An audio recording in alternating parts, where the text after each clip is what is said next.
beaucoup d'intérêt, vraiment, cher enfant de Dieu, parce que le Seigneur m'a parlé beaucoup de choses au sujet de la prière.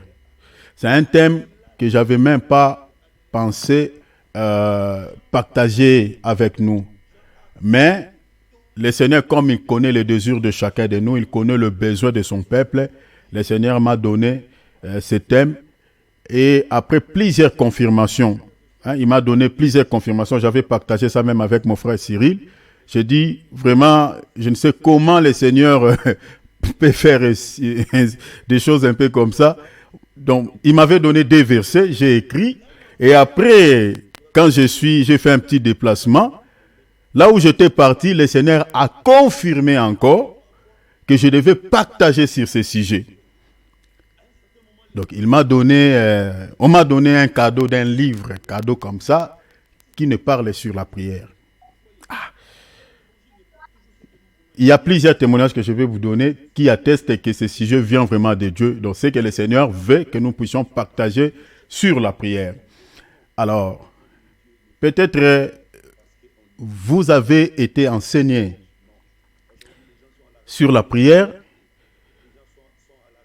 au travers d'un serviteur de Dieu, mais jusqu'à présent, peut-être dans votre vie d'intimité avec le Seigneur via la prière, il y a toujours, on dirait, quelque chose qui cloche. Il y a toujours quelque chose qui cloche. On dirait qu'il y a quelque chose qui ne marche pas vraiment bien. Mais nous allons passer, je dis, ce n'est pas une exhortation, ce n'est pas une prédication, mais un enseignement. Qui dit un enseignement, c'est-à-dire, nous allons entrer dans des détails. Peut-être quand on lit la Bible, on laisse ces détails. Donc, prenez vos calepins, prenez vos stylos, notez des points essentiels. Donc, je ne suis que dans l'introduction, mais par la grâce de Dieu, pendant que nous allons évoluer, nous allons donner ce qu'il faut par la petite grâce que le Seigneur nous a accordée. Nous avons tiré notre thème sur l'évangile de Luc, chapitre 11, versets 1er à 4, et puis Matthieu, chapitre 6, versets 9 à 15. Nous allons partager sur les 5 étapes de la prière, mais dans une autre dimension. Peut-être il y a parmi nous ici, vous avez déjà entendu cela partager avec vous sur les 5 étapes de la prière, mais peut-être c'était de manière sommaire, de manière un peu bref. Mais aujourd'hui, je vais partager avec vous sur ces sujets, je vais toucher d'autres dimensions. Nous allons lire Luc chapitre 11, verset 1er. Nous allons lire les versets 1er. Vous pouvez lire même jusqu'au verset 4. La Bible dit, Jésus priait un jour à un certain lieu. Le Seigneur était en train de prier à un certain endroit. La Bible dit, lorsqu'il est achevé, un de ses disciples, suivez bien là où je suis en train de faire monter un peu le ton, on dit, un de ses disciples lui dit, Seigneur, enseigne-nous à prier. Regarde, il ne se limite pas seulement là à dire à Jésus, enseigne-nous à prier. Il dit, comme Jean l'a enseigné à ses disciples. Il donne même le Seigneur un exemple de Jean-Baptiste. Jean-Baptiste qui avait aussi l'habitude de donner des enseignements à ses disciples. Et le Seigneur n'a pas discuté par rapport à ça.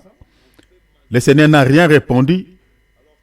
Il n'a fait que donner à ses disciples selon leurs désirs. Si vous lisez les versets suivants, vous allez voir que le Seigneur a commencé à donner un enseignement sur la prière. Pourquoi la question est celle-ci?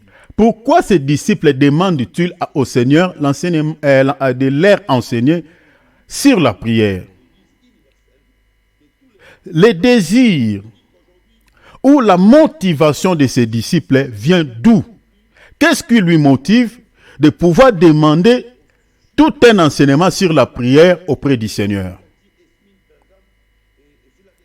Selon ces versets, parce que ses disciples voyaient le Seigneur était en train de faire quoi? De prier. Parce que la Bible dit Jésus priait un jour à un certain lieu. Maintenant, ses disciples voyant Jésus en train de prier, du coup il dit, comment lui il prie seulement seul? Bon, nous, on ne sait pas prier. Parmi nous ici, peut-être il y a plusieurs personnes qui ne savent pas prier. Qui ne savent pas prier. C'est-à-dire s'il prie, il dit 2 mots, 3 mots, et après, il ne sait pas qu'est-ce qu'il va ajouter. Il est directement bloqué. Il s'arrête. Pour lui, la prière, c'est que l'on dit, bon, il attend que les autres puissent descendre, et puis lui, il va dire seulement à la fin, Amen. Peut-être c'est ton cas. Tu as besoin d'être enseigné.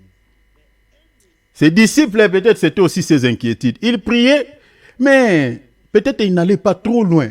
Mais ils voyaient le Seigneur en train de continuer de prier. Ils voyaient le Seigneur rester dans la prière. Ils voyaient le Seigneur prier toute la nuit. Parce que c'est ça la vie de Jésus. Ils voyaient le Seigneur prier chaque matin. Ils voyaient le Seigneur prier à midi, le soir. Maintenant, il dit, comment lui, il peut prier toute la nuit? Comment lui, il peut prier chaque matin quand les gens sont en train de sortir pour aller peut-être au travail, qui se lavent, pour, voilà. Lui, déjà, il était sorti à 4 heures du matin. Il se retrouve seul sur une montagne. Il se retrouve seul dans un désert. En train de prier, on attend que sa voix, il est déjà réveillé. Vous entendez, c'est lui qui prie là. Bon, il dit, bon Seigneur, tu vas aussi nous apprendre à prier comme toi. Tu vas nous enseigner comme toi. Aujourd'hui, nous avons l'habitude de demander au Seigneur seulement les choses matérielles. On ne demande pas les choses spirituelles. Aujourd'hui, nos désirs sont focalisés quand on demande à Dieu. Dieu connaît déjà même nos intentions quand on se présente devant lui dans nos prières. Le Seigneur sait déjà, si le Seigneur parle avec ses anges, il dit, regardez Thierry là, tu vois, il commence à prier, non? Regarde, il va finir sa prière en demandant telle chose. Il ne demande que ce qui est charnel. On a l'habitude de demander à Dieu. Ce n'est pas mauvais. Ce n'est pas mauvais. Mais nous oublions une chose importante. Tout ce qui est matériel tire son origine dans la spiritualité. Tout, sauf rien. Le monde auquel nous voyons physique, le monde physique, tout ce que nous voyons dans ce monde physiquement, tire son origine d'où? C'est dans la spiritualité. Lisez Hébreux chapitre 3, chapitre 11, verset 3. Ce sont des choses qui n'étaient pas. Mais quand Dieu déclarait, c'était la prière, parce qu'il y a des prières de déclaration. Quand Dieu était en train de déclarer que la lumière soit, c'était ça la prière de Dieu. C'est-à-dire c'est la prière qui tue quoi? Qui tue ce qui n'est pas. C'est-à-dire qui appelle l'existence ce qui n'existe pas. C'est la prière. Mais nous négligeons des fois ce qui peut attirer l'existence et ce qui n'existe pas. Nous, on commence d'abord à demander ce qui existe.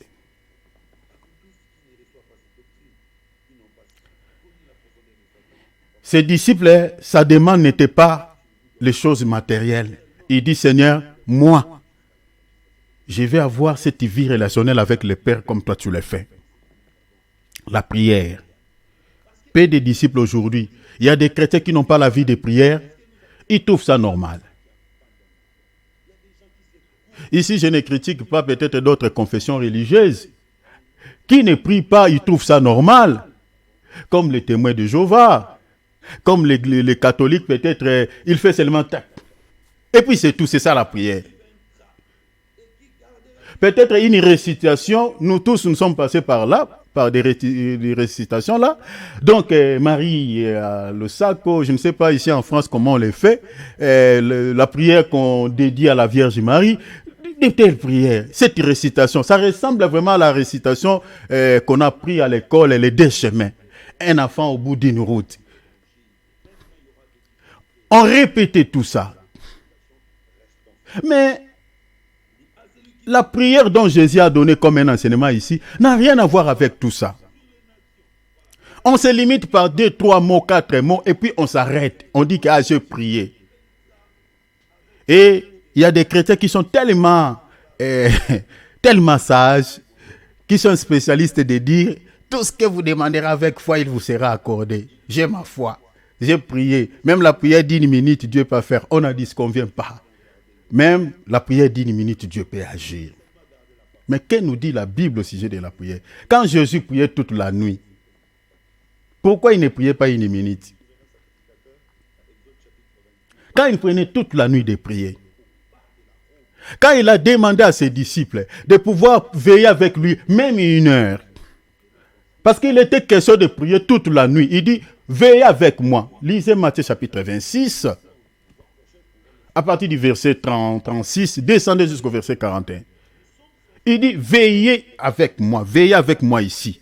Il était question de prendre, le Seigneur a donné des formations à ses disciples, c'est-à-dire des enseignements de manière théorique, et il a donné aussi les enseignements à ses disciples de manière pragmatique.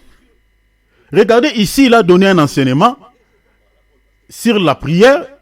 Théoriquement, il a donné cet enseignement. Il dit, voilà, voici comment vous devez prier, notre Père, nanani. Mais Jésus ne s'était pas limité là-bas.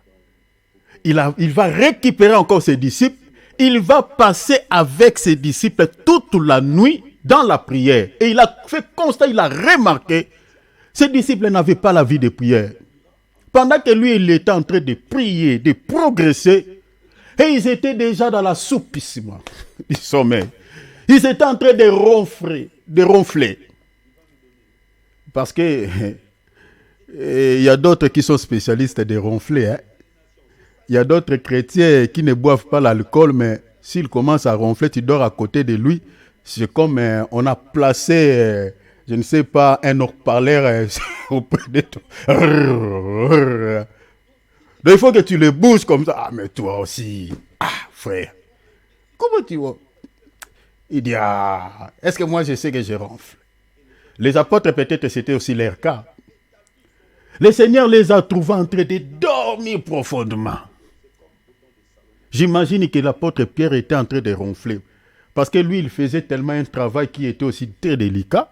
Parce qu'il était un pécheur. Donc il avait plein de fatigue. Donc il était en train vraiment de dormir profondément. Le Seigneur va les réveiller et dit, mais comment donc, vous dormez? Vous n'avez pas pu veiller avec moi 1 heure. Le Seigneur n'a pas dit 1 heure, je dis 1 heure. Mais il était question de veiller toute la nuit. Vous voyez, le Seigneur dit 1 heure. Hein? Mais regarde, toi, tu pries combien de temps?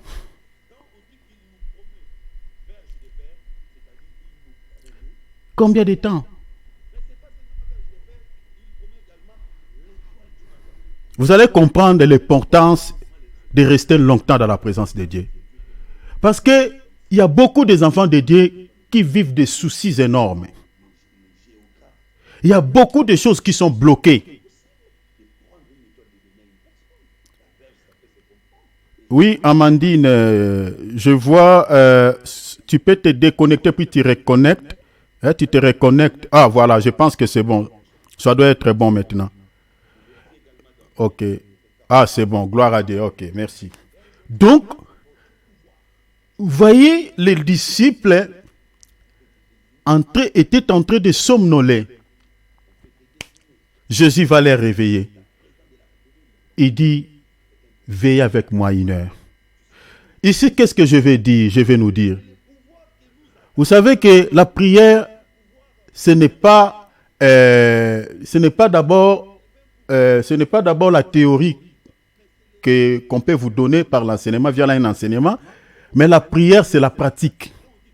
La prière, ce n'est pas le savoir, mais la prière, c'est faire. Vous pouvez recevoir tout cet enseignement. On peut vous donner ça pendant, je ne sais pas, 2, 3, 4 mois. Mais si vous ne mettez pas ce qu'on vous dit en pratique, en tout cas, il n'y a rien qui va changer peut-être dans votre vie. Il n'y a rien. Parce que le Seigneur a donné un enseignement à ses apôtres, il a donné une théorie, mais il est allé plus loin. Il les a ramenés dans la montagne pour pouvoir maintenant faire la pratique. Il a dit, quand vous allez recevoir cet enseignement, vous allez comprendre l'importance de la prière. Vous allez comprendre l'utilité de la prière. Pourquoi devons-nous prier? Pourquoi? Quelle est l'utilité? L'importance, c'est quoi? Si je ne prie pas, qu'est-ce qui peut m'arriver? Maintenant, si je prie, pourquoi prier? Pourquoi donner un temps à la prière? Pourquoi rester longtemps dans la présence de Dieu? Quand vous allez comprendre cela, il faut maintenant que vous puissiez faire la pratique pour que vous viviez peut-être les choses que vous êtes en train de demander auprès de Dieu. Ses disciples, il dit, enseigne-nous à prier. Dans Luc 6,40, la Bible dit, tout disciple accompli sera comme son maître. Notre maître, c'est le Seigneur Jésus-Christ. Les disciples voulaient imiter la vie de leur maître. Ils voulaient vivre ce que, au fait, leur maître, ce qu'il était en train de vivre. Mais regardez, il a dit à ses disciples, allez faites de toutes les nations des disciples. Mais qu'est-ce qu'il dit? Il dit, enseignez-leur tout ce que je vous ai prescrit. C'est-à-dire l'enseignement que le Seigneur avait donné à ses disciples. Il dit, cet enseignement, vous devez le transmettre aussi. Quand vous allez aller vers les nations, parce que les nations dont on parle ici dans Matthieu chapitre 28, versets 19 à 20, c'est nous l'Église. C'est nous, les païens, qui ne connaissaient pas Dieu. Le Seigneur dit à ses apôtres, allez vers eux. Transmets-les cet enseignement, c'est-à-dire sur la prière. Il y avait bien évidemment d'autres enseignements, mais ici, moi, j'ai épinglé seulement, parmi ces enseignements, il y avait aussi l'enseignement sur la prière. Parce que la Bible dit, enseignez-les tout ce que je vous ai prescrit. Parmi les enseignements que le Seigneur avait légués à ses apôtres, il y avait aussi l'enseignement sur la prière. Les apôtres nous ont enseigné sur la prière. Et les mêmes enseignements, nous aussi, nous sommes en train d'enseigner ça aux autres. C'est-à-dire, le royaume de Dieu, c'est de faire les disciples. C'est de former les disciples. C'est ça le royaume. Ce n'est pas de laisser les gens tels qu'ils sont venus dans le monde. La personne ne priait pas quand il était sans Christ. Il est dans le Seigneur. Il n'y a aucun changement. Non. La vie d'une personne avant de connaître Jésus et après avoir accepté Jésus-Christ dans sa vie comme Seigneur et Sauveur, il faut qu'il y ait un changement. Il faut qu'il y ait un changement. S'il n'y a pas un changement, c'est qu'il y a un souci. C'est-à-dire, si tu étais dans le monde avant de connaître Christ, tu ne priais pas parce que tu ne connaissais pas Dieu. Tu pouvais manger sans prier, tu pouvais dormir sans prier, tu te réveilles sans prier. Mais quand tu es dans le Seigneur, il faut à chaque fois faire quoi? Il faut à chaque fois, à tout moment, prier. Prier. Prier. Tout disciple accompli sera comme son maître. Si du moins nous sommes les disciples de Christ, nous devons également avoir cette soif ou ce souci de prier comme le Seigneur. De prier comme lui, d'imiter sa vie de prière. Chaque nuit, pendant que les gens étaient en train de dormir, lui, il passait son temps dans la prière. L'apôtre Paul dit, soyez mes imitateurs comme je suis imitateur de Christ. Être imitateur de Christ, c'est-à-dire c'est imiter sa vie. Parce que même le sens étymologique du mot chrétien, c'est ça. C'est-à-dire chrétien vient du grec Christophe, comme Christ. Donc il faut que nos vies se ressemblent à la vie de Christ. Christ avait la vie de prière, il prenait le temps. Nous devons aussi, si nous sommes réellement chrétiens, donc il faut aussi vivre comme lui. Mais pourquoi? C'est ça la grande question. Pourquoi? La prière est importante. La prière est importante dans beaucoup de choses. C'est ça ce que nous devons comprendre. La prière est très, très importante. L'utilité de la prière, c'est quoi? Elle est utile en quoi? Pourquoi devons-nous passer notre temps dans la prière ou de prier Dieu au lieu de faire peut-être autre chose? Pourquoi? La réponse est celle-ci. La prière est utile pour notre croissance spirituelle. Ça, c'est la première des choses. Je parle de l'utilité de la prière. La prière, je dis, est utile pour notre croissance spirituelle. C'est-à-dire, un chrétien qui n'a pas la vie de prière, c'est-à-dire, il aura au fait des problèmes au niveau de la croissance spirituelle. C'est-à-dire, c'est un chrétien qui grandira, sa croissance spirituelle aura des soucis.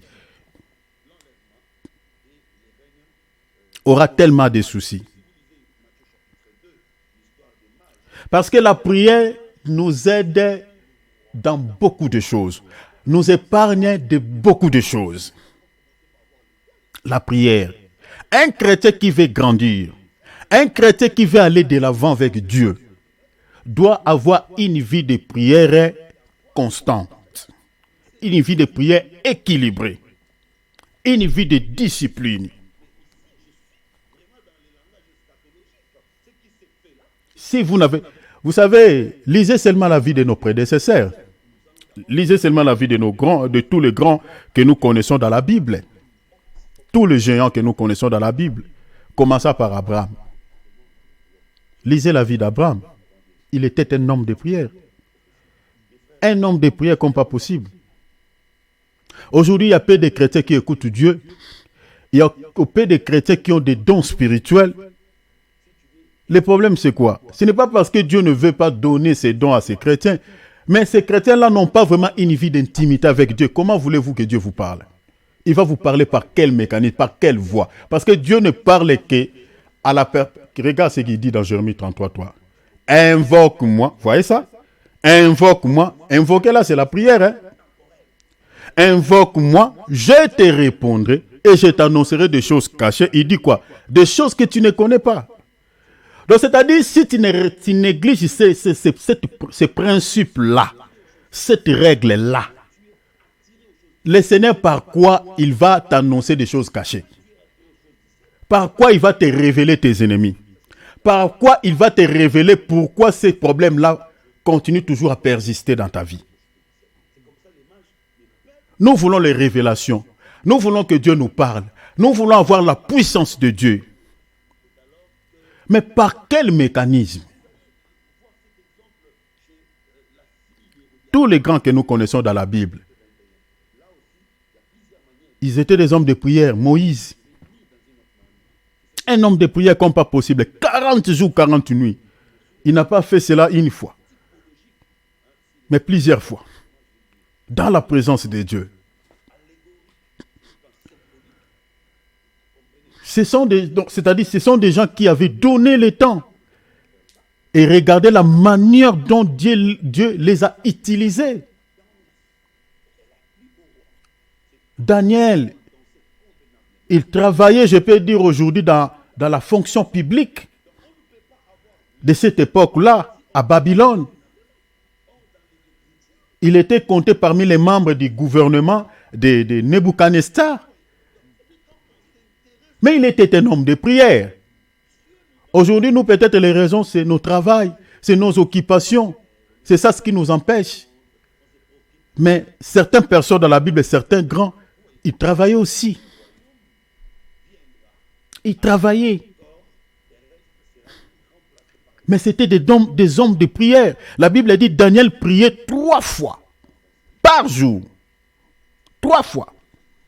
Lisez Daniel 6, 10, verset 13. Daniel 6, 10, 13.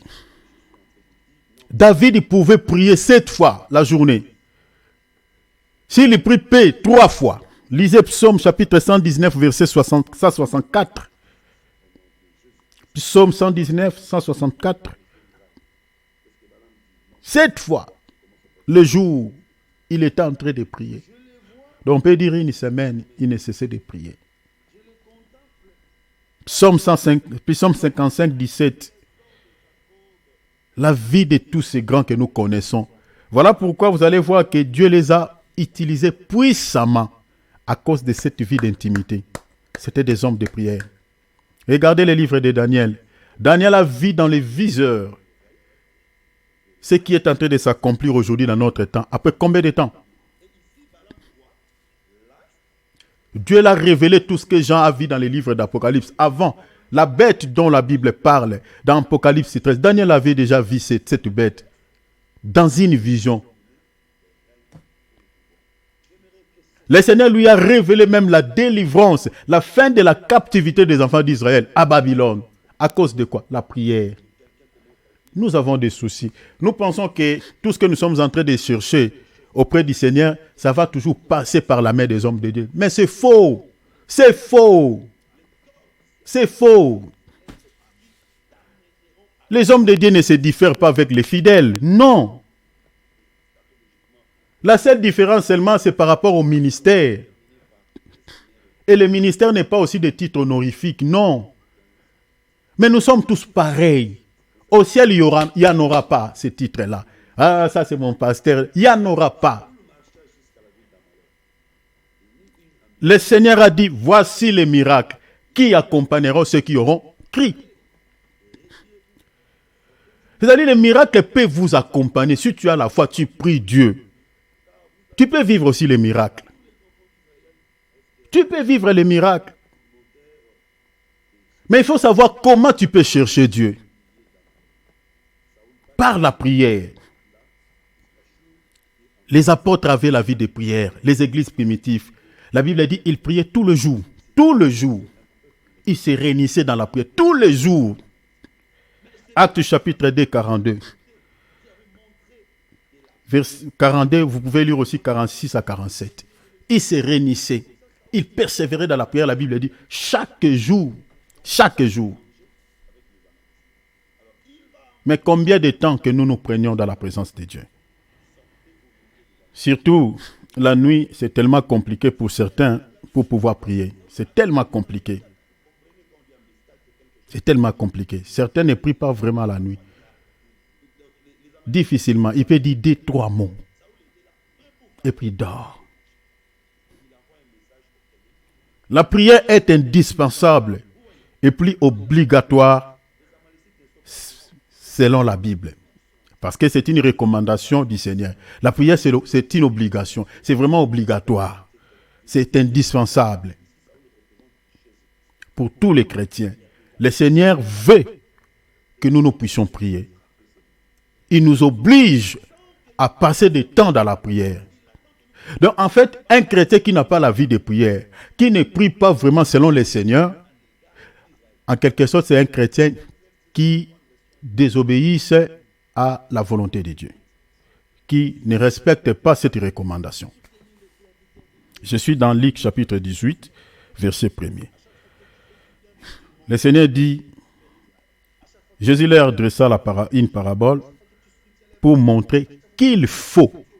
Parce que quand on lit la parole, il faut veiller sur les mots, veiller sur les verbes. Il dit qu'il faut toujours prier. On utilise ici le verbe falloir. C'est une obligation. Qu'il faut toujours prier. Il dit, et ne point se relâcher. Dans 1 Thessaloniciens 5, 17, il dit, priez sans cesse. Dans d'autres traductions, on dit, ne cessez de prier. Je suis dans la traduction Pyroclamère. Vous voyez les mêmes traductions Bible des peuples. On dit, ne vous lassez pas de prier. Vous voyez? Le Seigneur veut que nous puissions prier. Il veut, il nous oblige. Pourquoi beaucoup de chrétiens n'arrivent-ils pas à prier?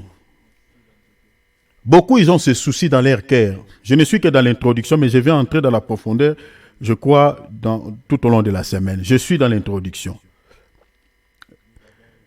Pourquoi beaucoup de chrétiens n'arrivent-ils pas à bien prier ou à rester longtemps dans la présence de Dieu? Pourquoi?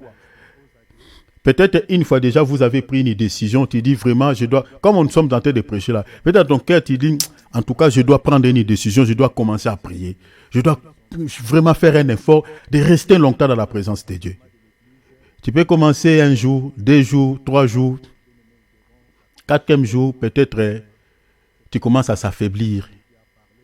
5e jour, 6e jour, et puis ça revient comme avant. Tu n'arrives plus. La prière a été toujours combattue par l'ennemi. C'est ça ce qu'il faut comprendre.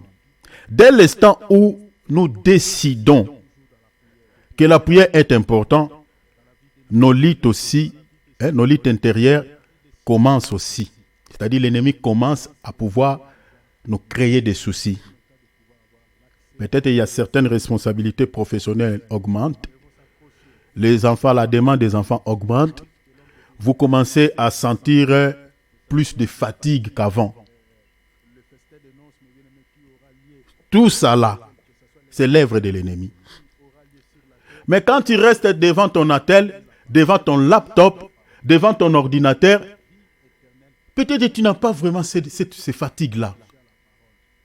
Tu somnoles pas, même la nuit, tu es tranquille. Mais seulement si tu veux convertir le temps que tu passes devant ton attel, devant ton ordinateur, tu convertis ce temps à la prière, ça devient tout un problème, ça devient corvée, tout un combat. Donc quand tu commences seulement à chanter, déjà là, les bas, ils commencent.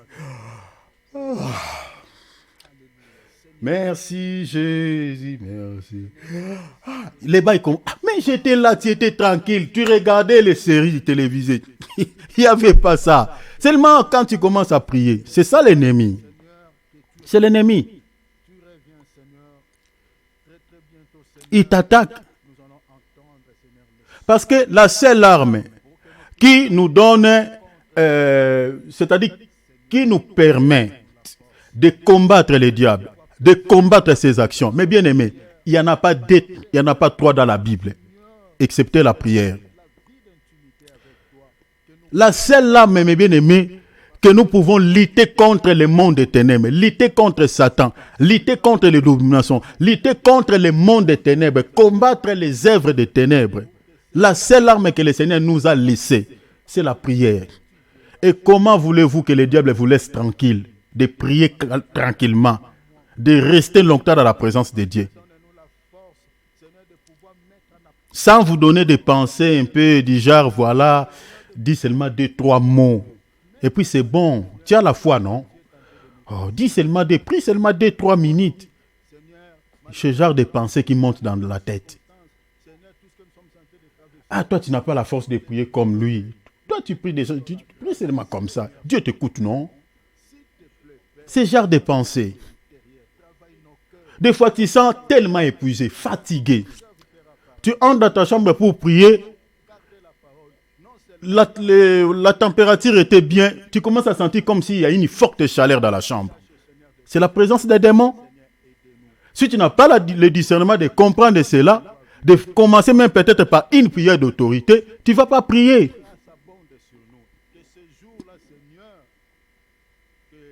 Une fois que tu prends, du moment où tu prends la décision de prier, le diable, Satan, se présente pour pouvoir s'attaquer à toi. Il crée tout autour de toi beaucoup de choses. La prière, comme je viens de dire, consiste à faire et non seulement à savoir. Ça, c'est très important. L'enseignement que nous sommes en train de vous donner sur la prière, donc vous devez le mettre en pratique. Après avoir réussi voilà, cette théorie. Vous devez l'appliquer pour que vous puissiez vivre les changements dans vos vies. Parce qu'il faut comprendre que la prière ne vient pas naturellement à l'homme, mais cela s'apprend. C'est-à-dire, tu peux apprendre à prier auprès de quelqu'un qui prie déjà. Si vous priez avec les gens qui prient, tu peux apprendre. Soit toi-même, tu peux fournir des efforts, s'exercer. Ça ne viendra pas naturellement comme ça, non. Il faut apprendre à prier. Quand on pose la question, pourquoi prier? Notre réponse doit être double. D'abord, parce que, comme je viens de dire, parce que Jésus nous demande de le faire. Deuxièmement, parce que la prière est efficace. Ça, ce sont les deux raisons qui nous poussent à prier. Parce que Jésus nous l'a recommandé. Jésus nous demande de prier, de le faire. Et puis, il nous dit, la prière aussi est efficace. La prière, c'est notre force, c'est notre puissance. Dans Luc, comme on vient de lire tout à l'heure, 18, verset 1, Jésus a dit qu'il faut toujours prier. Donc Jésus nous demande de prier. C'est une obligation. Il veut que nous puissions prier. Si nous sommes réellement ses enfants, nous avons cette obligation de ne pas finir notre journée sans passer le temps dans la présence de Dieu. Dans Jacques chapitre 5, verset 16, la Bible dit la prière fervente du juste a une grande efficace. Donc vous voyez que la prière est efficace. La prière, c'est une force, mes bien-aimés, je peux dire incomparable. La prière dans la Bible, si vous regardez, je vous donnerai quelques textes. La prière a obtenu des choses qui semblaient impossibles, hors d'atteindre. La prière a obtenu des victoires sur le feu, l'air, la terre, l'eau, les maladies incurables. La prière. C'est par la prière que la mer rouge était séparée. La prière a fait jaillir l'eau du rocher et tomber le pain du ciel. Si vous lisez Exode chapitre 16, verset 14, la prière, c'était des choses impossibles. Naturellement, comme ça ne se fait pas. Les paix tombent du ciel vers la terre. La prière a immobilisé le soleil dans le ciel. La prière. Soleil, arrête-toi sur Gabaon. Le soleil s'arrête. La prière. Josué chapitre 10, verset 13. La prière. Elle qui a apporté le feu du ciel sur les sacrifices d'Élie. 1 Roi 17. Élie pria, le feu descendit du ciel. Élie n'avait pas besoin de chercher un briquet, de chercher un aliment, je ne sais pas, l'allumette pour allumer du feu. Mais Élie, il a demandé le feu dans le ciel pour brûler son holocauste, son sacrifice. Par la prière, il lève ses mains, il ouvre sa bouche, il demande. Le ciel s'ouvre. Le feu tombe du ciel vers les sacrifices d'Élie. La prière. Elle qui a guéri les malades et ressuscité les morts. La prière. La prière guérit les malades. La prière rend la vie aux morts. La prière. La prière a amené la conversion des milliers d'hommes à travers le monde. La prière. Parce qu'il faut comprendre aussi que l'incrédulité dans le cœur de l'être humain n'est pas naturelle. Il y a des esprits dans le monde des ténèbres qui ne travaillent que sur ces domaines. Semer l'incrédulité dans les cœurs des gens pour qu'ils ne croient pas à la parole. Quand vous entendez quelqu'un qui dit que je suis athée, ne regarde pas ce qu'il est en train de dire de manière charnelle, non. Il y a un esprit derrière ce qu'il est en train de dire. Il y a un esprit. C'est pour cela, pour bien évangéliser, pour sauver des âmes. Mais bien aimé, sans la prière, nos églises seront vidées. Pour que l'incrédulité quitte le cœur des gens. Les gens croient à l'évangile, croient à la parole. Mais bien aimé, sans la prière, on ne réussira pas cette mission. Non. Parce qu'il y a des démons, des esprits qui travaillent dans ce domaine d'incrédulité. Et si vous priez quand vous sortez, quand vous êtes en train de partager la parole avec les païens là, avec tous ces mondes là qui ne connaissent pas Christ, leur cœur est en train d'être vivement touché. Le cœur incrédule, le cœur de Pierre est en train d'être cassé par vos paroles, par l'évangile. Parce que la parole de Dieu est comme un marteau qui brise le roc. C'est-à-dire qui brise l'incrédulité. C'est-à-dire le Seigneur donne la force, la puissance à vos paroles, à cet évangile que vous êtes en train de leur annoncer. Et à ce moment-là, cet évangile devient comme un marteau qui est en train de briser cette incrédulité. Et c'est comme ça qu'on peut sauver. La prière a amené la conversion des milliers d'hommes. La prière, c'est la force des chrétiens. La prière, c'est la force. C'est la puissance des chrétiens. La prière, c'est la force. Un chrétien qui n'a pas la vie de prière, sur le plan spirituel, sera très faible. Très, très faible. Et tout le temps peut être atteint par l'ennemi. À tout moment. Peut être atteint par l'ennemi. Un chrétien qui n'a pas la vie de prière n'aura pas assez de force sur le plan spirituel. Tu vas lutter contre les esprits méchants, contre les démons. Par rapport à quoi? Si aujourd'hui dans nos assemblées, nous avons des chrétiens charnels, longtemps, ils ont reçu le Seigneur Jésus-Christ dans leur vie comme Seigneur et Sauveur. Ils sont passés par l'eau des baptêmes. Ils connaissent quelques versets bibliques, mais demeurent encore dans quelques péchés chéris. Ils vivent encore comme les païens. C'est à cause de quoi? Peut-être quand on est en train de prier, on est en train de donner des louanges, d'entonner des louanges dans nos cultes, de chanter à l'honneur du Seigneur. Peut-être le prédicateur est en train de prêcher avec l'onction. Vous voyez peut-être certaines personnes en train de pleurer. Toute plaire n'est pas forcément l'onction du Saint-Esprit. Non. Il y a certaines personnes qui pleurent parce qu'ils se culpabilisent. C'est-à-dire, l'homme de Dieu a dit quelque chose dans son message. Qu'il se retrouve, il dit, Seigneur, il ne sait pas comment il peut se libérer de cela. Comment? Parce qu'il n'a pas assez de force. Et quand tu vérifies la vie de ces chrétiens, pourquoi ils tombent tout le temps dans ces péchés chéris? Pourquoi n'arrivent pas à mener une vie chrétienne que la Bible nous demande? Si tu vérifies, tu verras que c'est un chrétien qui n'a pas la vie de prière. Il est difficile. Je suis en train de vous dire en élevant mes mains vers le ciel. Il est pratiquement impossible. Difficile à un chrétien. Je peux dire même impossible. À un chrétien qui a une vie de prière intense. Qui prie bien le Seigneur. Qui a une bonne relation avec le Seigneur Jésus-Christ par la prière. Et se sent tranquille dans les péchés, vivre dans les péchés. Impossible. Impossible.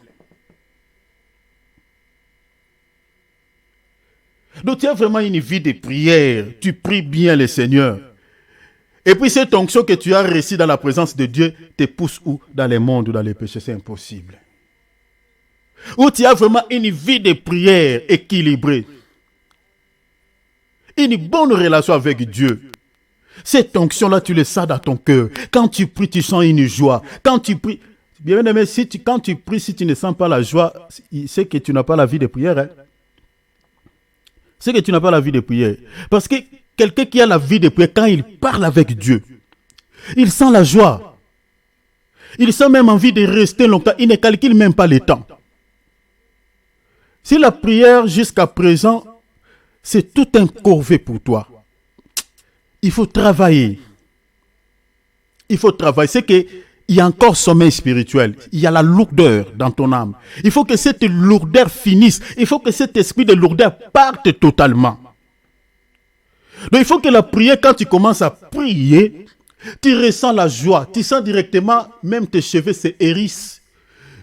Tu peux ressentir directement de chair de poule. Tu sens la présence de Dieu. Tu te sens bien. Tu sens comme s'il y a une manifestation des anges dans ta chambre. Je vous dis des choses que moi j'ai vues. Parce qu'on peut prêcher aussi par l'expérience. Je vous dis des choses que j'ai vues. Tout le temps. Quand je passe le temps dans la présence de Dieu. Surtout quand je suis avec ma guitare. Oh mon Dieu. Parce que je chante des fois des cantiques nouveaux. Quand je suis avec ma guitare, je commence à chanter. Des fois, il y a des larmes qui coulent. Je ne regarde même pas. Je peux rester. Je fais déjà plusieurs fois en Afrique, plusieurs temps, dans la présence de Dieu, c'est-à-dire toute la journée. Toute la journée, je suis resté dans la présence de Dieu. Toute la journée, je ne vous mens pas devant le Seigneur.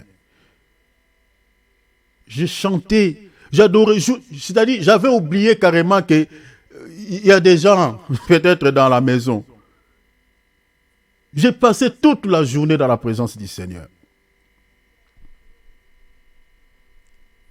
La prière doit devenir une vie pour toi et non un corvée.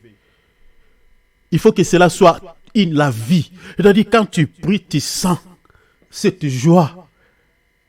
Parce que la présence de Dieu ne peut pas communiquer à une personne la tristesse où tu pries mais avec tu ne te sens pas en vie. C'est qu'il y a une force qui lutte contre toi, contre ton âme. Il faut combattre cette force-là. La prière. La prière, c'est notre force. Regarde ce que le Seigneur dit. Je suis en train d'aller de chuter. Dans 10 minutes, je vais clôturer. Je ne suis que dans l'introduction. Demain, je crois, c'est l'homme de Dieu, Jétro, qui va prendre, qui va nous prêcher. Et moi, je vais, à moins qu'il y ait un changement, au cas contraire, c'est lui qui va prêcher. Donc, moi, je vais partager la parole avec nous les mercredis. Mais on sera là. Je serai aussi là.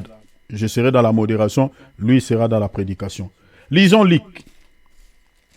Luc 21. Regarde ce que le Seigneur dit. Je dis que la prière, c'est la force d'un chrétien. Un chrétien qui n'a pas la vie de prière, c'est un chrétien qui n'aura pas la force à l'ennemi, Satan. Qui n'aura pas la force, la puissance face aux démons. Luc, chapitre 21, lisons les versets 34 et puis on va lire les versets 36. Je lis au nom de Jésus. Prenez garde à vous-même des craintes ou de peur que vos cœurs, regarde ce que le Seigneur dit, que vos cœurs ne s'apesantisent. Par quoi? Par les excès d'y manger et d'y boire, et par les soucis de la vie, et que ces jours ne viennent sur vous à l'improviste. Avant de continuer le verset 36, ici le Seigneur est en train de nous mettre en garde. Il dit, prenez garde que vos cœurs fassent quoi?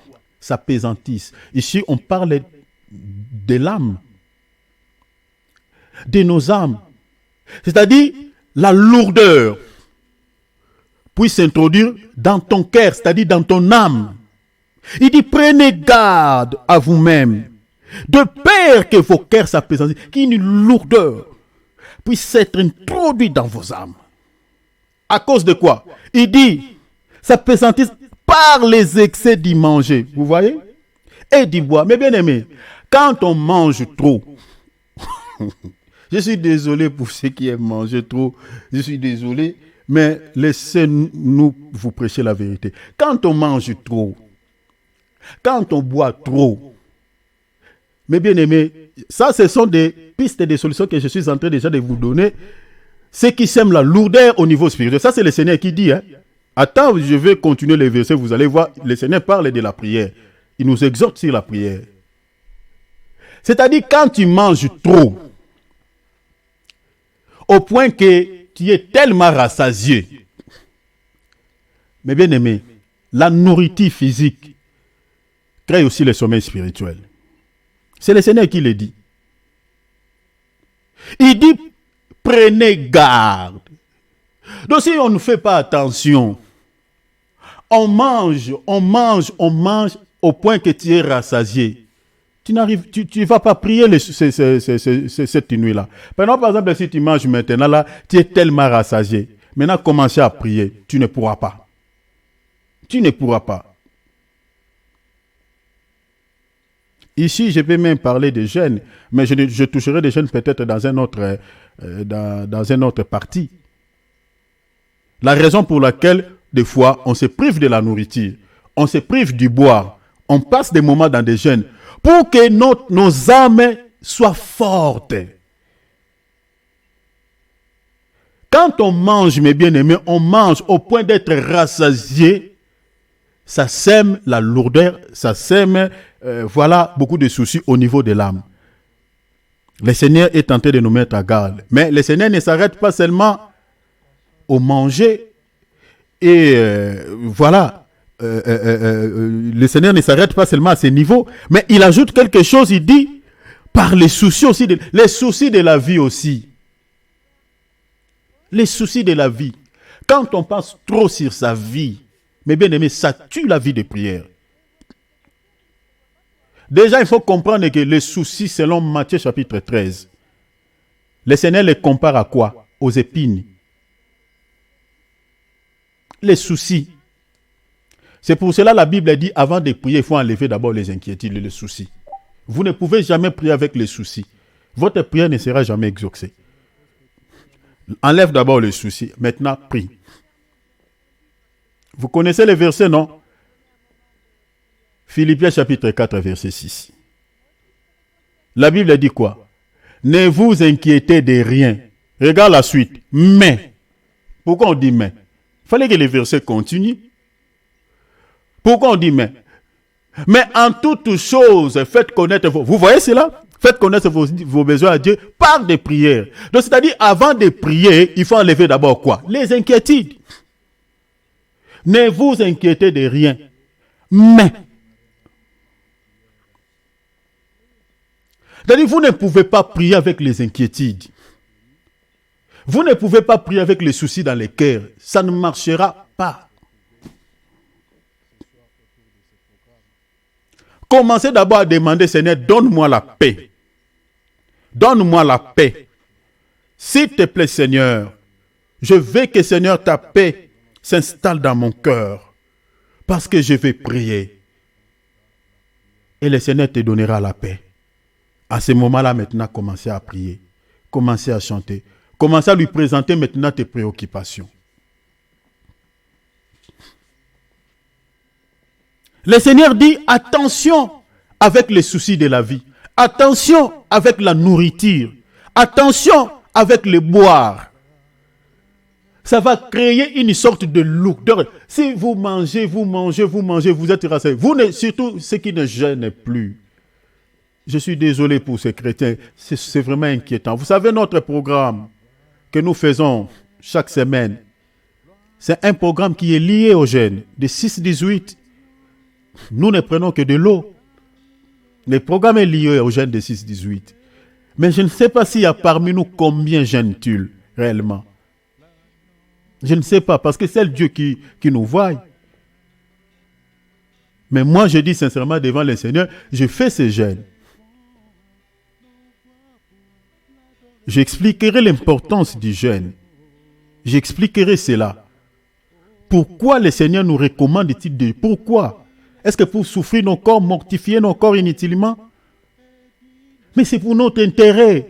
Ici déjà, quand il fait mention de la nourriture, des boissons, tout ça, des soucis de la vie, il dit toutes ces choses-là. Si vous ne faites pas attention, ça sème dans votre esprit la lourdeur. Regardez la suite. Dans les versets, il dit, veillez donc et priez. Vous voyez? Regardez comment il dit. Il dit, priez en tout temps, afin que vous ayez la force. Ah, vous voyez cela? Donc, il dit, veillez, il nous demande la vigilance, ça c'est de 1, de 2, de prier à tout temps. Pourquoi? Pour que nous ayons la force. C'est pour cela que je nous dis tout à l'heure que si on n'a pas la vie de prière, on perd la vie de prière, on n'aura pas assez de force. à lutter contre les réclamations de nos familles, de condamnation de nos familles, tels que nous sommes là. Je crois que si le Seigneur nous donne le temps, on reviendra encore pour pouvoir parler sur l'enseignement et sur la délivrance. On va toucher sur tous ces aspects. Nous sommes ici dans des familles où nos aïeux ont contracté des alliances. Nous ne sommes que victimes. Hein. Nous vivons peut-être certaines réalités héréditaires dans nos familles. Des soucis héréditaires. On ne sait pas ça vient d'où. Mais vous entendez que telle personne dans votre famille avait le même souci. L'autre là aussi avait le même souci. Peut-être vous aussi, vous vivez les mêmes soucis. C'est ça ce qu'on appelle des alliances. C'est-à-dire vous vivez des réclamations. C'est-à-dire il y a des esprits qui réclament tout le temps cette famille dans ces soucis-là. Mais si vous priez le Seigneur, vous allez voir peut-être le Seigneur va vous révéler. Ce souci-là tire son origine d'où? D'où? C'est par la prière.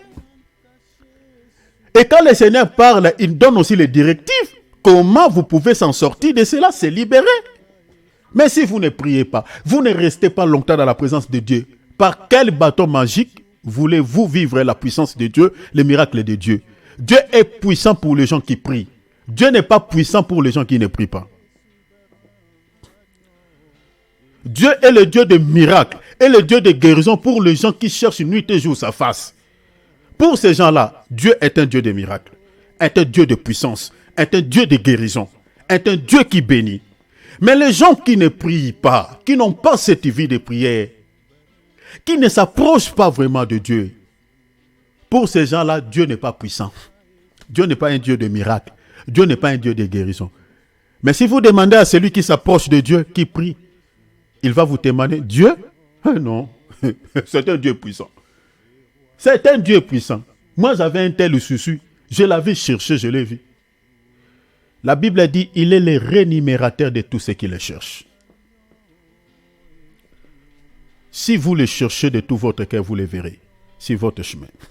La prière, c'est notre force. Si vous voulez vaincre les réclamations, des condamnations héritées par nos aïeux, c'est par la prière. C'est par la prière. Parce que c'est la prière qui vous donnera la force de chasser ces démons. Les démons-là n'auront pas le pouvoir sur vous. Il va opérer peut-être dans la vie de certains qui ne connaissent pas, mais pas chez toi. Parce qu'il sentira du feu. Quand il s'approche, il sentira le feu. Il ne t'atteindra pas. Jésus l'a dit, veillez et priez. En tout temps, il ne dit pas circonstanciellement, il dit en tout temps. Pourquoi? Afin que vous ayez quoi? La force d'échapper plutôt à toutes ces choses dont le Seigneur parle. Il a donné toute une liste. Si vous commencez à partir du premier verset de l'évangile de Luc, chapitre 21, vous allez voir. Mais parmi ces choses, il y a aussi tant d'autres soucis que j'ai cités. Il dit, et de paraître debout devant le Fils de l'homme. Vous comprenez même que le Seigneur a lié la vigilance et la vie de prière même à son retour. C'est-à-dire, si on n'a pas la vie de prière, c'est difficile de pouvoir vivre dans ce monde auquel les esprits opèrent à chaque seconde, à chaque instant. C'est difficile. Parce que vous pouvez perdre la foi. Il y a d'autres personnes qui ont abandonné la foi. Même dans Luc 18, là, il dit priez et ne point se relâcher. Mais regardez la suite. Il dit, quand le Fils de l'homme viendra, trouveras-tu la foi sur la terre? Donc vous voyez que la prière est liée même à la foi. Il dit, c'est-à-dire, s'il n'y a pas la vie de prière, les gens, il y a certains qui vont quitter les droits chemins, qui vont perdre la foi. Au moment où nous sommes en train de parler, combien qui sont déjà qui sont rétrogradés? Combien?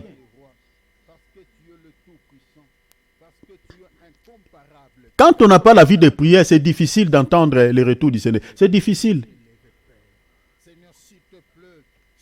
Jésus revient, Jésus revient, Jésus revient. Vous êtes en train de persévérer. La vie de prière, vous le perdiez. Et vous commencez à goûter petit à petit aux choses que vous aviez autrefois abandonnées dans le monde. Et puis c'est fini.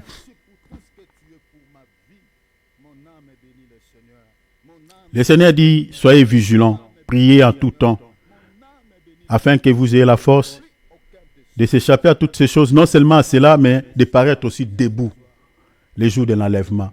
Quand le Seigneur dit de paraître debout, pour que vous compreniez que le Seigneur parle de la notion du péché, quand il dit de paraître debout, le contraire de debout, c'est quoi? C'est de tomber, non? Oh, tomber dans la Bible, c'est, vous comprenez? C'est-à-dire, prier afin que vous ne tombiez pas. Quand on fait une chute, c'est-à-dire on tombe dans les péchés. Mais quand on reste debout, c'est que on est sur le droit chemin.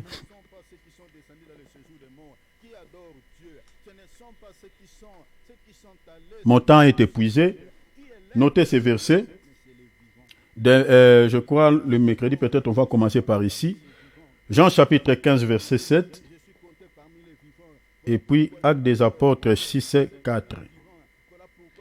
On va continuer ici le mercredi. Écrivez, s'il vous plaît, la prière de la Bible. C'est l'introduction. Une bonne prière est celle qui est liée à la parole.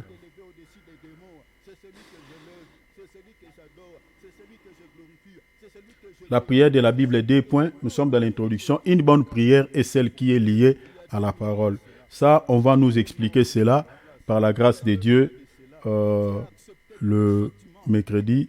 Si l'homme de Dieu, Jétro, vraiment aura à pouvoir nous partager la parole, pas de souci. Donc le mercredi, on va se retrouver. Mais demain, on sera là encore dans la présence de Dieu pour pouvoir partager la parole. Alors nous allons prier. Je sais que le Seigneur peut-être vous a parlé d'une manière ou d'une autre. Vous avez entendu la voix de Dieu. Ce soir, que cela ne dépende pas de vous, mais que cela dépend du Seigneur. Demandez vraiment l'aide de Dieu. Tu as compris que la prière, c'est ta force. Il y a beaucoup de soucis peut-être qui sont installés dans votre vie. C'est du moment où tu avais perdu cette vie d'intimité avec Dieu par la prière. Peut-être le Seigneur commençait à te révéler certaines choses par des songes et des visions. Tu voyais quelques rêves bizarres, mais tu négligeais. Oh, le Seigneur déjà te donnait des signaux. Il dit, attention ma fille, tu vas être visitée par l'ennemi. Mais tu avais négligé. Le Seigneur voulait que tu retournes, tu rentres dans la prière. Aujourd'hui, peut-être tu ne pries pas comme avant. C'est difficile que tu restes longtemps dans la présence de Dieu. Mais tu peux rester longtemps de parler avec l'être humain. Difficile de parler avec Dieu longtemps. Difficile. Parce que la prière, c'est aussi un dialogue entre l'homme et Dieu. Tu peux rester longtemps devant ta télé. Difficile de convertir ces temps dans la présence de Dieu. Comment tu peux devenir fort? Demande l'aide de Dieu. Demande l'aide de Dieu. Ne raisonne pas trop. N'allez pas trop. Ne laissez pas tes pensées s'envoler. Ne laissez pas l'ennemi te donner quelque raison quelconque. Abandonnez tout ça. Laisse-toi entre les mains du Seigneur. Dis, Seigneur, fais de moi ce que tu veux. Je ne veux pas, Seigneur, avoir certaines raisons dans ma tête. Mais donne-moi la force. Je vais prier. Je vais vivre les changements dans ma vie. Je vais voir, Seigneur, te vivre. Je vais entendre ta voix comme les autres attendent ta voix. Je veux que tu me parles. Je veux que tu te manifestes puissamment dans ma vie. J'ai compris que, Seigneur, par la prière, Seigneur, l'impossible peut devenir possible. J'ai compris, Seigneur, par la prière, Seigneur, je peux palper, Seigneur, l'existence, ce qui n'existe pas. Demande la grâce, la force de Dieu. Prions au nom de Jésus. Prions au nom de Jésus. Prions, alléluia. Prie, ouvrons nos micros. Ouvrons nos micros. Zoom, WhatsApp. Tous ouvrons nos micros. Alléluia. Seigneur. Seigneur. Seigneur. Nous avons écouté ta voix. Oh notre Dieu. Tu nous as parlé. Seigneur. L'ennemi sait que notre force, c'est la prière. L'ennemi sait que notre puissance, oh mon Dieu, c'est la prière. Voilà pourquoi il cherche à tout moment à affaiblir, Seigneur, notre vie de prière par les manger et les boire. Il cherche à tout moment d'affaiblir notre vie de prière par les soucis de la vie. Il cherche à tout moment d'affaiblir notre vie de prière par plusieurs raisons quelconques.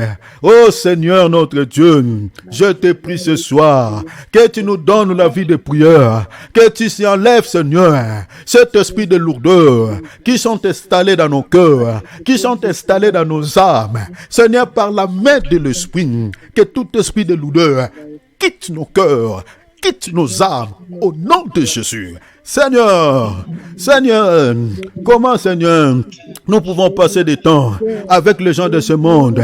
Seigneur, passer des temps et des temps avec eux. Mais Seigneur, difficile de passer, Seigneur, le même temps avec toi dans la prière. Alors que c'est toi qui nous bénis. Alors que Seigneur, tout ce que nous sommes en train de chercher, nous ne pouvons l'obtenir qu'entre tes mains. Oh Père, s'il te plaît, donne à chacun. Donne à chacun. Oh Rabba Sakabrada Shedi. Oh Rema Santa Maroshaya. Seigneur, fortifie-nous. L'ennemi sème, Seigneur, plusieurs raisons dans nos pensées. Seigneur, pour ne pas prier. Il sème, Seigneur, des fatigues. Il sème, Seigneur, beaucoup de raisonnements pour nous retenir captifs sans la vie de prière. Seigneur, nous rejetons à bloc.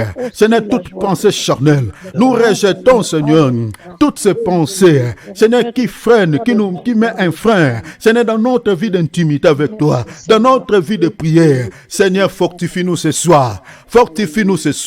Seigneur, je te prie que mon frère ce soir prenne du temps dans ta présence, dans la prière. Ma sœur puisse prendre un temps dans ta présence. Seigneur, fortifie-nous. Donne-nous un esprit de discipline. Donne-nous l'esprit de force, de pouvoir prier à tout moment. Au nom de Jésus. Oh notre Dieu, nous avons compris que la prière est une arme sophistiquée. La prière est une puissance. La prière peut entrer. Seigneur, entrer là où l'homme ne peut entrer. La prière peut aller même dans l'au-delà. Seigneur, et accorder la délivrance à une personne. La prière peut entrer partout. Là où, Seigneur, l'homme ne peut pas aller. Seigneur, la prière peut tout réaliser dans nos vies. Voilà pourquoi, Seigneur, nous voulons, Seigneur, vivre cette vie comme ses disciples. Il t'a vu prier, il t'a vu en train de prier. Il dit, Seigneur, s'il te plaît, enseigne-nous aussi à prier comme toi, notre maître. Enseigne-nous à prier. Toi, tu passes des nuits dans la prière. Pourquoi pas nous, Seigneur? Toi, tu te lèves le matin pour prier. Pourquoi pas nous, Seigneur? Toi, tu passes des temps et des temps dans la présence du Père. Pourquoi pas nous? Oh, ce soir, Seigneur, nous sommes comme un de ses disciples. Seigneur, qui t'a demandé, enseigne-nous à prier. Apprends-nous à prier ce soir. Ce n'est que le changement entre avant cet enseignement et après cet enseignement. Au nom de Jésus. Au nom de Jésus. Amen, au nom de Jésus. Au nom de Jésus. S'il y a quelque chose, suivez-moi ici très bien, nous allons clôturer par ce sujet. Oui, s'il te plaît. S'il y a quelque chose qui te prend plus le temps, qui te consomme beaucoup du temps, la journée, la chose là, peut-être, ce n'est pas vraiment une chose importante. Peut-être c'est juste une futilité. Ce n'est pas peut-être un travail, parce qu'un travail, c'est aussi biblique. Il faut travailler. Mais je parle d'une chose ici qui est peut-être moins importante, mais qui te consomme le temps. Mais ce temps-là, si tu passais ce temps-là dans la présence du Père, tu pouvais peut-être recevoir une révélation. Tu pouvais peut-être vivre un changement. Mais le diable est en train de te distraire dans cette chose-là qui ne peuvent pas t'édifier, qui ne peuvent rien apporter dans ta vie, sur tous les plans, ni spirituel ni physique. Mais la prière peut apporter dans ta vie des choses spirituelles aussi bien que physiques. Alors s'il y a une chose qui t'empêche de prier, à chaque fois quand tu veux prier, ça peut être, je parle d'une chose, mais ça peut être aussi quelqu'un. Le diable peut aussi utiliser une personne, à chaque fois quand tu veux prier, lui il te rend visite. Lui, il commence à te distraire. Si tu viens avec une telle personne, il faut faire très attention. Ça peut être une personne suspecte.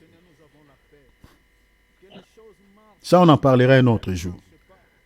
Mais si c'est quelqu'un ou une chose qui t'empêche de prier, prie le Seigneur.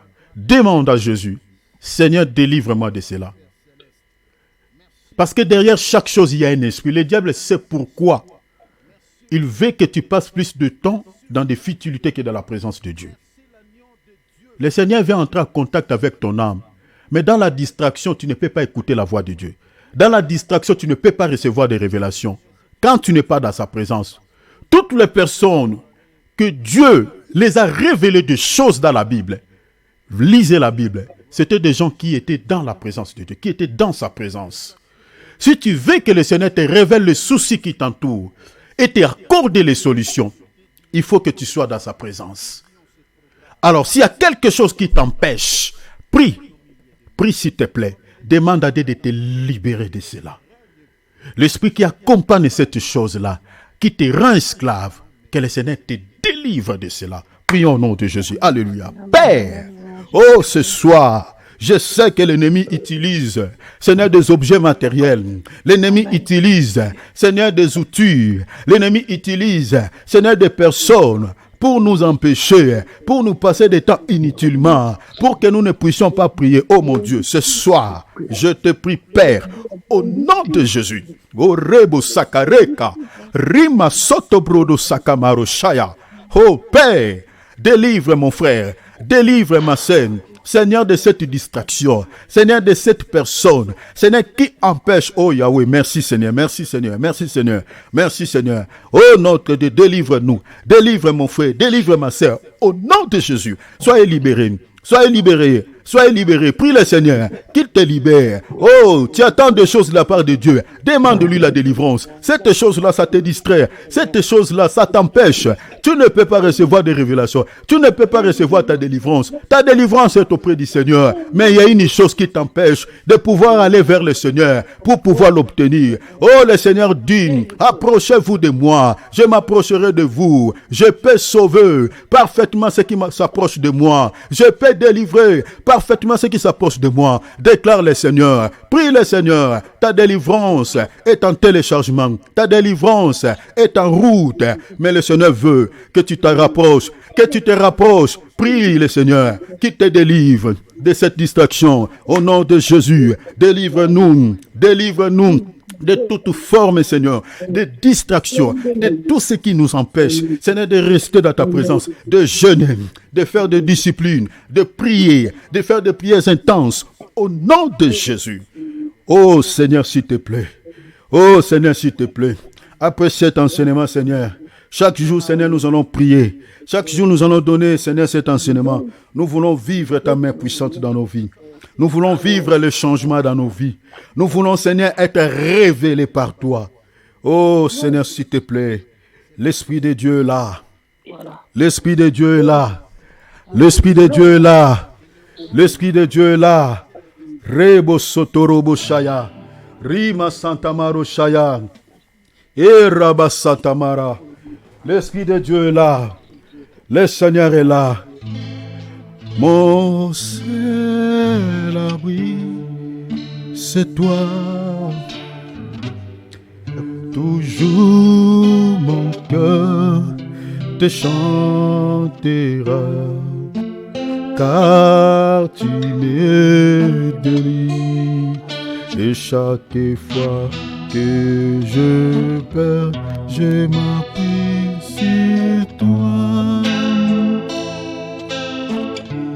Je m'appuie sur toi. Et dans ma faiblesse, le Seigneur me rend fort. Je m'appuie sur toi. Je m'appuie sur toi.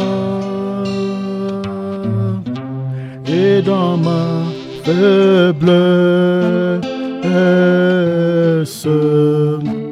le Seigneur me rend fort.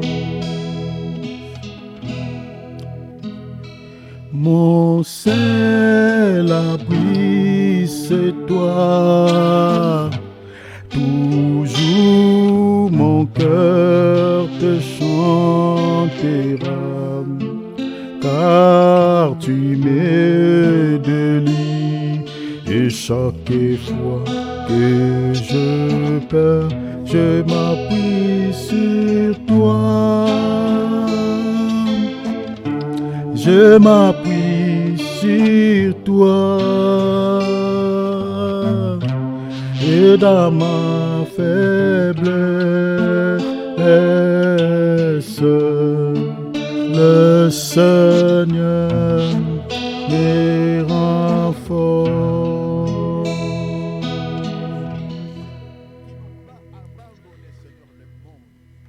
Alléluia. Père, je te rends grâce. Merci pour le temps que tu nous donnes. J'ai fait ma part. Alléluia. Mais je te prie que cet enseignement, Seigneur, peut-être ce n'est pas bien expliqué, mais je prie que toi, l'enseignant par excellence, que tu l'expliques bien à tes enfants au nom de Jésus. Merci Seigneur. Merci Seigneur. Et que Père, que tu accompagnes le miracle, parce que ta parole, Seigneur, est toujours accompagnée par les miracles, par des signes, par des prodiges. Je prie que cet enseignement, que ces messages puissent faire du bien, puissent apporter de miracles, Seigneur, dans la vie de chacun de nous, au nom de Jésus. Ceux qui avaient perdu la vie de prière, ceux qui avaient perdu la vie d'intimité avec toi par la prière, le diable a converti ces temps dans des futilités, dans des distractions inutiles. Mais que ce soir, que les esprits qui étaient derrière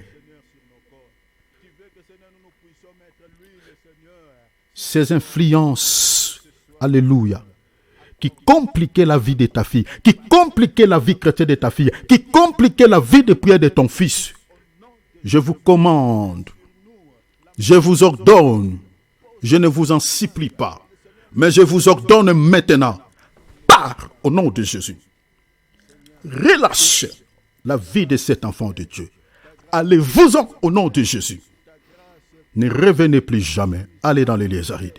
Au nom de Jésus. Faites part. Seigneur, visite-nous cette nuit. Ton fils, ta fille, qui va s'approcher de toi ce soir, qui va prendre son temps dans ta présence ce soir. Révèle-les, révèle-la, Seigneur, des choses cachées qu'il ne connaissait pas, qu'elle ne connaissait pas. Et que tu leur donnes aussi des orientations. Comment peux-tu trouver la solution? S'il te plaît, cette nuit, Seigneur, ça soit une nuit de visitation. Je le déclare au nom de Jésus à tous ceux qui vont s'approcher de toi, à tous ceux qui vont passer du temps avec toi dans la prière. Cette nuit, rends les visites, Père. Rends les visites, Père. Rends les visites, Père. Tu es derrière la parole de tes serviteurs pour l'accomplir. Je sais que, Seigneur, ce que je viens de déclarer, c'est déjà fait. À toi l'honneur et la gloire. Que cette nuit, Seigneur, couvre-nous par l'ombre de ta main puissante. Protège-nous, Seigneur. Éloigne de nous tout ce qui est mal. Épargne-nous, Seigneur, de toute risque de l'ennemi. Au nom de Jésus. Protège ma vie, protège mes frères et sœurs, protège ma femme, protège mes enfants, protège-nous tous. Dans le nom précieux du Seigneur Jésus. Que nous avons ainsi prié. Merci, Seigneur Jésus-Christ. Merci, Seigneur. Amen. Amen. Amen. Acclamons le Seigneur. Donnons-lui gloire. Amen. Alléluia. Donnons-lui gloire. Alléluia. Alléluia. Alléluia. Alléluia. Waouh. Il est magnifique, notre Dieu. Vraiment, nous sommes arrivés à la fin de notre temps de prière, chers enfants de Dieu. Que le Seigneur de gloire vous bénisse abondamment. Comme d'accoutumé, demain, retenez l'heure, le temps, c'est à 22h, heure de France, 21h juste, heure d'Afrique. Donc, demain, on sera là. Sinon, le Seigneur de gloire vous bénisse. Mais en pratique, ce qu'on vient de partager tout à l'heure. Donc, priez cette nuit, demande la force à Dieu de prendre le temps dans sa présence. Et je crois que le Seigneur ne manquera pas de nous faire du bien. Sinon, portez-vous bien. Je vous souhaite tous très belle soirée. Bonne nuit. Saluons-nous, hein, les uns les autres. On ne se sépare pas comme ça. Saluons-nous, saluons-nous. Nous sommes la famille de Dieu. Vraiment, Dieu te bénisse. Amandine, Cindy, soyez bénis. Babette, Dieu vous bénisse. L'homme de Dieu, Alex, soit béni. Patrick, soit béni. Maman Adrienne, Jalila, chérie, soit béni. Soyez tous bénis. Et Nicole. Amen. Oui, bonne soirée. Ma bébé. Soyez bénis, Bonne Thierry, nuit, mon Amen. frère, Patrick, Amen. Paul. Amen. Amen.